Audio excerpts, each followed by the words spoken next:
Jūs kā administrators, kāpēc jūs saprotat, ka atbalstat šādu risinājumu? Jā, manā skatījumā tas ir labs risinājums, jo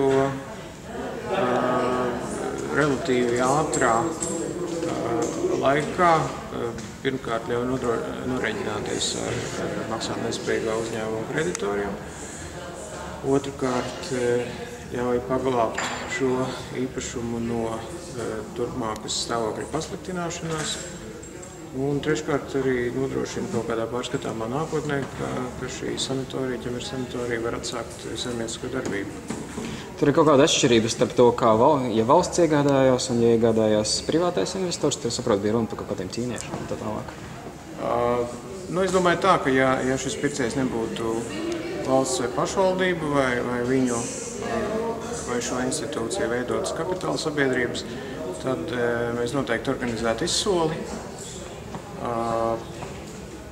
Bet šajā gadījumā par cik pircējs varētu būt pašvaldības veidot kapitāla sabiedrība, tad es kreditoriem likšu priekšā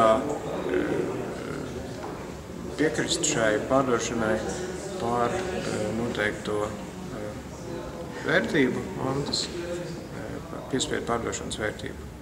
Viņi var arī kaut kā tam, kaut ko patraucēt tam visam procesam? Formāli ir mums jāsaņem kreditoru piekrišanu, kreditoru vairākumu piekrišanu ir nepieciešama, lai šādu darījumu varētu noslēgt es kā administrators. Cik ir tāda pārliecība, ka tā tiešām notiks? Ņemot vērā to, ka kreditori gadījumā, ja šī pirkuma maksa tiks samaksāta, varēs saņemt visus savus kreditoru prasījumus, tad es domāju, ka tā pārliecība, ka kreditori piekritīs šim darījumam, ir pietiekoši liela. Tur ir zināma summa? Pirkuma cena? Nē, kādi kreditori būtu apmierināti iegūt par? Nē, katram kreditoram ir savs kreditoru prasījums. Kopā mums patreiz ir 1,3 miljonu atzītie prasījumi un 1,7 miljonu vēl pagaidām neatzīti prasījumi, bet par kuriem pastāv strīds tiesā.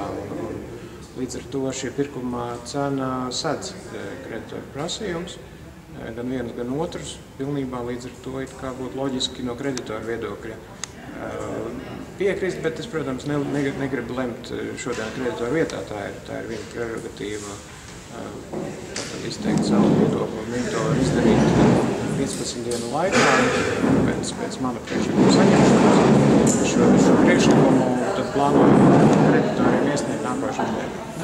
Kā pirkuma cena jūs vēlreiz varētu pajautāt? Viņa precīzi būs zināma rīt līdz vakaram, bet viņi ir orientējuši 3,7 miljoni latu. Lielākā daļa no šīs cenas būs jāpliek ar pievienotās vērtības nodokli, kas iet valsts budžetā, bet pircējs šo nodokli likumā noteiktajā kārtībā var atprasīt, ja gadījumā, ja viņš pats ir PVN reģistrēta juridisku personu. Tā kā es pieņemu, ka viņš šādas tiesības arī šodien izmantos, bet tā jau ir pircēja darīšana. Jūs vārdu uzvārdu?